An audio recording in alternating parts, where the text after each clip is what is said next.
Бид нар дэлхийд IQ-гаараа 4-т ордог. Хэдэн улстай зэрэгцээд. Гэхдээ Монгол улсын нэг ч ихтэй сургууль дэлхийн 100-т орж чаддаггүй.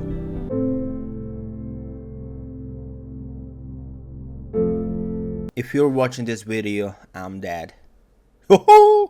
Энэ үг яг видео эхлэнгүүт ийм эвгүй санагднаж бодсонгүй. Хэрвээ чи энэ үчлэгийг үзэж байгаа бол би аль хэдийнэ үхсэн хүн гэсэн үг.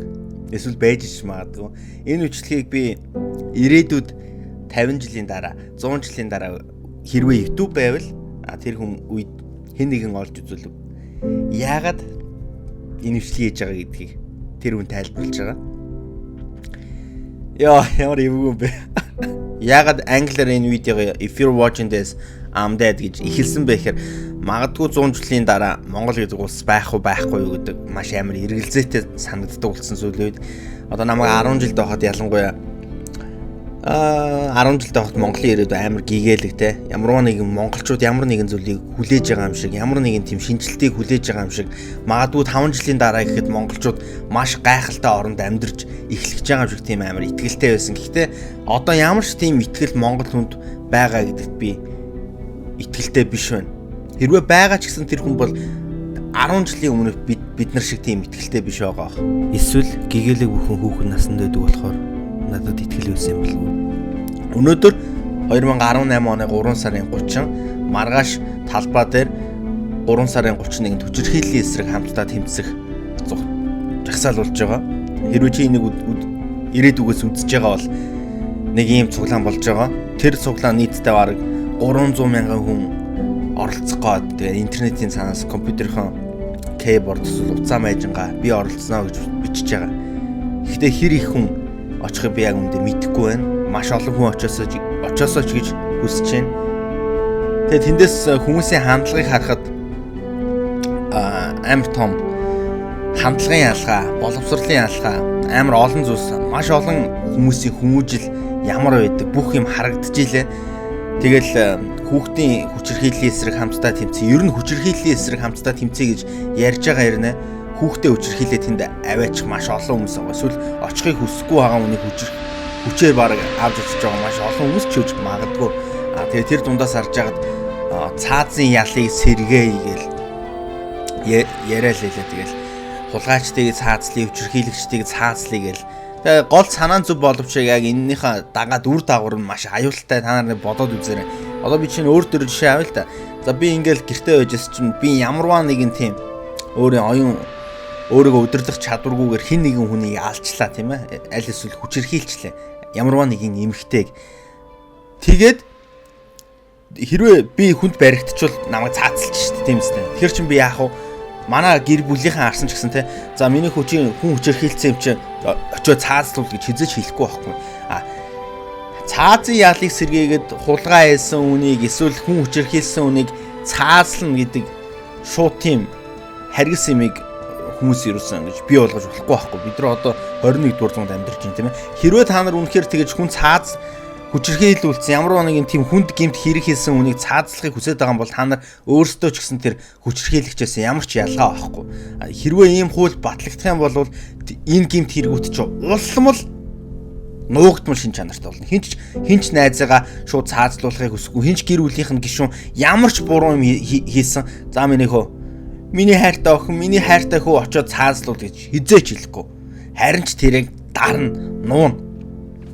Окей, ойлгож байна уу? Тэгэхээр энд ямар нэгэн тийм асуудлууд байна л да. Тэгээл ингээл би ингээл хараад ангуудтай манай монголчууд яг одоо 2018 оны монголчууд ямар байгаа вэ гэхээр бүгд уцаа майцсан, компьютерийн цаан сууцгаасан. Тэгээд боловсролын системдээ буруу өгсөн. Тэгээд улсын хурлын гишүүдээс нь өөрсдийнх нь амьдрал 100% шалтгаалаад байгаа юм шиг аашилцгаадаг. Тэр хүн чи өнөөдөр Монголд ажил олдохгүй байна гэсэн маш олон хүмүүс байгаа. Яг үүндээ ажлын байр зөндөө байна. Хамгийн гол нь тэр ажлын байрт ороход тэр хүмүүст яг үүндээ тэр ажлын байран дээр гарах боловсрал алга. За эндээс ямар юм гарч ирж ийн вэ гэхээр тэр хүнийг хэн боловсруулсан бэ гэхээр яг үүндээ тэр одоо тэдний энэ хүмүүсийн маань буруутгаад байгаа боловсролын системээр буруутаа олчж байгаа байхгүй. Яг ингээд гадаадын ихтэй сургуулиудын хичээлийн Монголын сургуулиудтай яг ингээ үндсэн суурь хичээлүүдийн үзвэл яг үүндээ хандлагаас өөр ямар ч ялгаа байхгүй. Яг л бүгдөө бараг адилхан хэмжээний юм заадаг. Тэнгуүтэ манай энэ ялангуяа энэ оюутнуудыг хараад ангууд хэний төлөө сураад байгаа те ойлгомжгүй.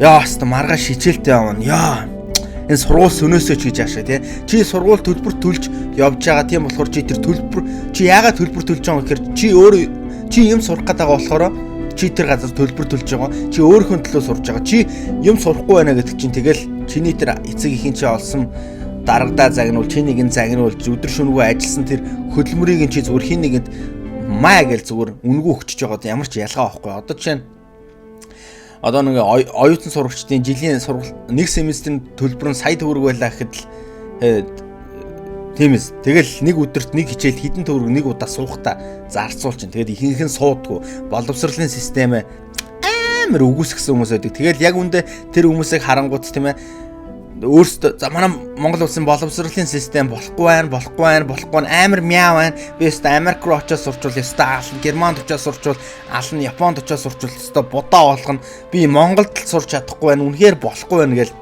ярьцгаадаг. Тэгээ яг зүгээр гадагшаа аваад бас нэг чиг хандлага нь өөрчлөгдөөд орчин өөрчлөгдөөд ирэнгүүт бас хүний бас нэг юмд хандах хандлага өөрчлөгддөг л дөө. Гэхдээ яагаад эндээ сурч чадахгүй бэжж тэг гадагшаа очиж сурна гэж боддог. Тэгээд манай гадагшаа явж байгаа монгол залуус нөгөө Facebook, Instagram дээр би амар жаргалтай, би амар баян, ёстой дуртай машина унжин, дуртай юмаа үзэж ийн гэж харуулдаг. Яг үндэ тэрний чи ард тэр залуус тэр зүйлийг чинь одоо хүртхийн тулд маш их цаг ажиллаж байгаа. Чиний гэртээ ингээд суугаад эцэг их чинь чамд хоолыг чинь гударж байгаа шиг тийм ерөөсөө байхгүй. Чи гэртээ ханаа төрөө твтэнгүүд ээж чинь имийн сан гараад чамд им авч өгөөд им уулгадаг. Чи ээжтэй эрхэлдэг бол тэр залуус чинь тэнд өвдөгч ирэхгүй явж байгаа байхгүй юу?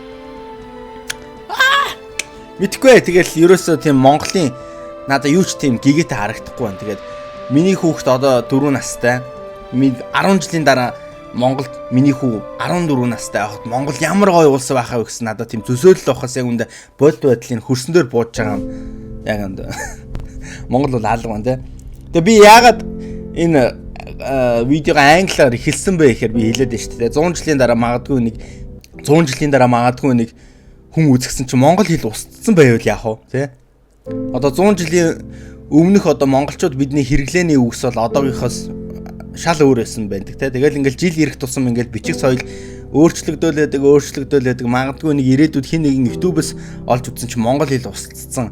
Монгол улс бүр ямар ч тийм газар нутаггүй зүгээр л түүхэн дээр байсан зүгээр л түүхэнд бичигдэж үлдсэн тийм улс үлдсэн байх вэ гэж бас айж нэ. Ер нь тэгээд тийм мартагдсан улсыг ер нь хинч ярьдгүй шүү дээ тийм ээ. Зүгээр нэг тийм яг үндэ ингээл Монгол улс 100 жилийн дараа 22 дугаар зуунд байхгүй байлаа гэхэд түүхийн хичээл дээр тийм Монгол улс 21 дугаар зуунд ямар ч хүчирхэг юм одоогоор 21 дугаар зууны эхлэлд алга. Тийм болохоор 22 дугаар зууны түүхийн хичээл дээр Монголын талаар хизэж ярихгүй. Хэрвээ ярих вэ гэвэл одоо улс орон хэрхэн үгүй болдог вэ гэдэг жишээн дээр Монголыг авч бол магадгүй баг. Миний хэлэх гээд байгаа зүйл юу вэ гэхээр Монгол улсад ирээдүй алга. Гэхдээ энэ ирээдүг өөрчлөх чин хүсэлтэй залуусууд маш олон байгаа. Гэхдээ тэр залуус өөрчилж чадсан байна уу, чадаагүй байна уу гэдгийг хэдлээ 100 жилийн дараа үзье. Мэдгүй дөө тэгэл. Би яг үндэ видеогоос нэг ийм амар сөрөг негатив. Тэгээд одоо миний ярианд ингээл оронготой сөрөг негатив гээл те. Миний одоо монгол хэл устдаад байгаа байхгүй те. Сөрөг негатив хоёр адилхан утгатай боловч энэ одоо шал өөр хэл ороод ирж шүү дээ. Одоо чинь ингээл өдөр бүрийн хэрэглэн дээр ихэл хоолны газар орё, ресторан орё те. Караоке, PCD, очерли плейт авъя те. Тэгээд адгийн нөгөө Facebook page хуудас гэж яриад шүү дээ. Одоо шууд орчуулбал Facebook хуудас хуудасалчаад байгаа хөөх. Тэгээ бидний өдөр тутам хэрэглэж байгаа одоо яриа хүртэл маань ерөөсөн одоо улс үндэс одоо сүнхэд ер нь бол үнэтэй хувь нэмэр оруулаад байна. Тэгээ энэ үнгүй хувь нэмэр оруулмаар байна уу? Уг нь өнөөдрөөс Монголын ирээдүй бол яг үндэ бол би бол биш. Яг одоо энэ 10 жил суралцж байгаа хүүхдүүд, төгсөж байгаа оюутнууд байгаа. Чи өөрийнхөө төлөө сурч чаа тэгээд жоох юм хийгээд өгмөр байна. Залуусаа жоох юм хийгээд өгмөр байна. Тэгээд итгэхгүй тэгэл хийгээд өгмөр шүү дээ. Одоо ингээл Монгол яагаад сүнж байгаа вэ гээл дахиад монголчууд ингээл ер нь сөнөх гол нууц нь энгийн юм ба шүү дээ. Зүгээр би буруугүй те. Зүгээр тэд буруутай. Зүгээр тэд буруутай. Би ямар ч буруу байхгүй. Би өнөөдөр муу сураад ажилгүй байгаа ч юм уу тийм ээ. Тийм хүмүүс надад ямар ч буруу байхгүй. Төдөө Монголд амьдрах болцоо нөв шүү дээ. Ерөөсөө алга байна. Хэрвээ би Америк төрсөн бол гэл. Хэрвээ би Америк руу явсан бол би хэрвээ Японд төгссөн бол надад ажлын байр зөндөө байна гэл тэ. Тэгэхгүй энэ юу ямар тэнэг видео болчихдоо. Тэгээ Монгол яг 100 жилийн дараа байх уу гэвэл одоо хүн бүр л сэтгэлдээ байгаасаа гэж үсэж байгаа. Гэхдээ яг бодит байдал дээр бол одоо Монгол улсын гадаад өрх ирэх байгаа л. Бараг дампуурлаа зарлах болцсон байна. Тэгээд Монгол улсын ерөнхийлөгч гээл те Халтмаагийн батлаггай сонгогдлоо. Тэгээд бидний хүс чүлээжсэн нөгөө тийм амар мужик амар мундаг хүмүүс маань хаа вэ? Ямар ч ирэх мэдл байхгүй. Ямар ч бараг хийх ажил байхгүй те. Тийм л байдалтай шүү дээ өнөөдөр ерөнхийлөгч солигдлоо гэд яг үндэ бидэрт гарч байгаа нөлөө ерөөс байхгүй байхгүй те 100 жилийн дараа үзэж байгаа нөхөр өөл түүхийн хашил дээр баг ванд чавалсан их хоёр элбэг дорж Халтмаагийн батуулга гэд хүмүүсийг хайгаа үзээрэй. Магадгүй чи Google дээр үзэж болно. Тэнгуү зүгээр Wikipedia дээр зүгээр хуудас гарч ирэх баг. Тэр хүмүүсийн талаар дэлхийд нөлөөлсөн тийм ээ. Дэлхийд нөлөөлсөн Монгол улстай үлдээсэн түүх юу ч байхгүй болов гэж би бодож байна. Тэгээ. Өвөл олонгот нэг ингээл утаанда бид нар ингээл бүх ингээл утаа. Одоо өнөөдөр 3 сарын 30 одоо ингээд дулаараа эхэлж байгаа. Утааны талаар ярьж байгаа одоо хин ч алга байна. Хордож өглөө гэл утаа яриалс байхгүй. Одоо тэгэл 100 болонгууд нөгөө нэг асуудал юу баг болчихдээ ш. Төгжрэл байгаа зэ. Тэгэл хөрснөө бохордлоо яриад гол ус маш хэрэглээ, англиа тэглээ гэл зүгээр л ярина. Тэгэл зүгээр л яригддаг сэдв. Зүгээр ярианы нэршил болц зүгээр Монгол улс ингээд байхгүй болоход нөлөөлж байгаа амар олон жижиг хүчин зүйлсийг би одоо өөрийнхөө бодлоор бодъё л доо. Нэгт одоо энэ улс төрийнхэн бол угаасаа ойлгомжтой. Тэгээд аль ч үед угаасаа улс төрийнхэн заван байж ирсэн. Өөрөө өөрсдийнхөө дүрмээр өөртөө жаргалтай сайхан амьдарч байгаа. Улс төр зүгээр гарцсан байхад л болоо. Хүмүүс юу гэж хэлэх бол хамаагүй. Чи угаасаа улс төрд гарцсан, чи улсын хурлын гишүүн болсон, чи 4 жил зүгээр өөрөө тэнэгдэхгүй юм бол ямар ч асуудал байхгүй угаасаа мөнгө олоод байна. Хүмүүс чамайг яриалын ямар ч хамаа авахгүй. Өнөөдөр Монголын нийгэмд магадгүй танаа 2100 онд ч арай өөр болцсон байж магадгүй. Ямар ч цаа одоо манай нийгэмд зүгээр нэг залуу зүгээр хин нэгэн нам дагж яагаад одоо нам дагаал ахынхаа дэргэд одоо энэ сууган доор намирж байгаа л зүгээр гараа ярьсан баг. Тэр залуу бол угаас тэгэл явна тэгэл. Тим залуус амар зөндөө олон би болж байгаа. Би тим залуусыг зөндөөч тань. Тэр хүмүүсийг би бүгдийг нь амьдралаас айнаад 1-2 жил болж байна. Тэгээ нөгөө энэ урлаг соёлын төлөөлөл гээл амар дуучин амар мундаг мэдлэгтэй хүмүүс нь тэгэл нэг хідэн жижигхэн гадаад орж ирсэн франчайз хоолны салбаруудын одоо рекламны бай болцсон. Тэдрээс мөнгө аваад тэгэл хоол мол реклам даатал тий элдэн бала юм мэддэхгүй юунууд гаргаал дуу муу гаргаал клип гаргаал туршиж үзээл тий юугаач мэдхгүй тэгээ сурталчлаа явждаг хүмүүс зөндөө ээжлээдэг. Тэгэл ярьж байгаа хэрэглэн дуунд оруулж байгаа үхсэн тэгэл ихэнх нь англитэй бараг зүгээр англи монголоор бараг ингээл ойлгож шít бараг бүх үхсэн. Тэгэхээр надад нэг хэлэх зүйл юу вэ? Хэрвээ чи нэг 100 жилийн дараа үзчихвэл намайг уучлаарай. Би ямар ч тийм нөлөө үндэ өөр ингэ ярьж байгаас бол хийж чадахгүй. Намайг уучлаарай. Хэрвээ Монгол улс 100 жилийн дараа байвал би баяртай байна. Амар гоё угаасаа тий. Нийгмийн дуу хоолой бас гараад ирсэн байж магадгүй. Хэрвээ чи нүчлэгийг үздэг Монгол гэдэг улс байхгүй чи зүгээр Монгол цустай гэж одоо яригддаг зүгээр нэг аль нэг дэлхийн нэг улс зүгээр амьдарч байгаа. Тэг Монгол цустай гэж зүгээр түүхэнд яригддаг залуу бол наа маш их уучлаарай. Юу гэвтэй тий. Тэгээ 100 жилийн дараа үзэж байгаа чи нам чи ингээ яриад ах юм чи ингээ юу хийх юм бэ гэж хэлж магадгүй. Би юу ч хийж чадахгүй байна. Бурхан минь. Зөвхөн Монголд байгаа бүх хүмүүс яг л зүгээр яг үннийг хэлээ заяа. Монголчууд чон واخхгүй юу? Чон واخхгүй. Гэхдээ бид нар хониор өдөрдүүлж байгаа чон واخхгүй. Хониор өдөрдүүлсэн чон. Харин бус хөгжиж байгаа улсууд ямар байна вэ гэхээр чанаар өдөрдүүлсэн хоньнууд байгаа واخхгүй. Бид нар уг нь чон гэсэн мөртлөө бид нар хониор өдөрдүүлээд байна. Харин нөгөө гадаад улс орны хүмүүс чинь хонь шүү дээ. Бид нар дэлхийд IQ-гаараа 4-т ордог. Хэдэн улстай зэрэгцээд. Гэтэ Монгол улсын нэг ч ихтэй сургууль дэлхийн 100-д орж чаддаггүй. Яагад л бид нар чон мөртлөө хониор өдөрдүүлээд байна. Бус улс нь болохоор хонь мөртлөө чоноор удирдуулаад байна. Бид нар чон. Гэхдээ чоныг чон удирдах хэрэгтэй эсвэл арслан удирдах хэрэгтэй. Бид нар зүгээр л хитрхи тайван улс. Тайван болохоор ашиглуулад байна. Хинд ашиглуулад байгаа гэж юм. Бид нар өөрсдөө ашиглуулад байна. Хин арчаатай амьдрч чинь тэгэл тэр л ашиглаад байна. Амар гост. Энэ би энэ бичлэгийг хийж чинь надад амар хөгийн мэдрэмж мэдэрдэг байгаа байхгүй те. Нэг аим шин кино шиг ингээл яг 100 жилийн дараа нэг хэрвээ YouTube байвал нэг бичлэг үзсэн чинь те. Монгол гэдэг түүхэнд үлдсэн улсын талаар хэнийг ингээ яриад байгаа юм шиг. Бити тийм байгаасаа гэж үзэж байна. Амар стресстэй үед болчлоо. Ийм ярихдаа инээж ярин ч бодоо байхгүй л гэдэг. Олон хүний дургу хүрэх баг. Гэтэ хэрвээ Монгол 100 жилийн дараа авахгүй л нааг ямар их ганцаардж байгааг чи ойлгох баг. Амар ганцаардж байна. Өнөөдөр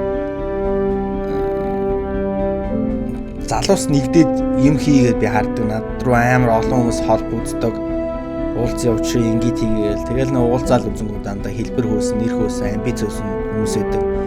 Тэр хүмүүстэй нийлээд хийсэн юмнаас юу гарах вэ гэхээр ердөөсөө л яриад үтээ. Юу ч болоогүй. Хөрсөн дээр юу ч бугаагүй юм байдаг. Тийм болохоор би тэдэртэй нийлж цагаа өрдөг. Миний хэлэх дуртай үг юу вэ гэвэл өөрийгөө мундаг гэж боддог суугуудтай би нийлдэг. Би өөрөө суул та. Гэтэ би амар ганцаардж байна. Нийгмийг өөрчлөх гэсэн залуус нэгдээсэ гэж хүсэж байна. Өөрсдийнх нь эго нөгөө хитрхи өндөр, өөрийгөө бусдаас хитрхи илүү гэж боддог залуус маш олон байгаа. Тэгээ угаасаа эго бол угаасаа хүн ухаан суугаад ирэхээр эко болдог. Хүн бүртээ тэгш хэрэгтэй гэдгийг ойлгодог. Амар олон эгоны хийсрүүд монголоор дүүрнэ. Тийм болохоор би ганцаардж байна. За ирээдүйгээс үдсэн чамдаа баярлаа. Намайг ирээдүй гэдэг. Би одоо 23 настай. Ярихаас өөр гэж шийдвэр залуу байна.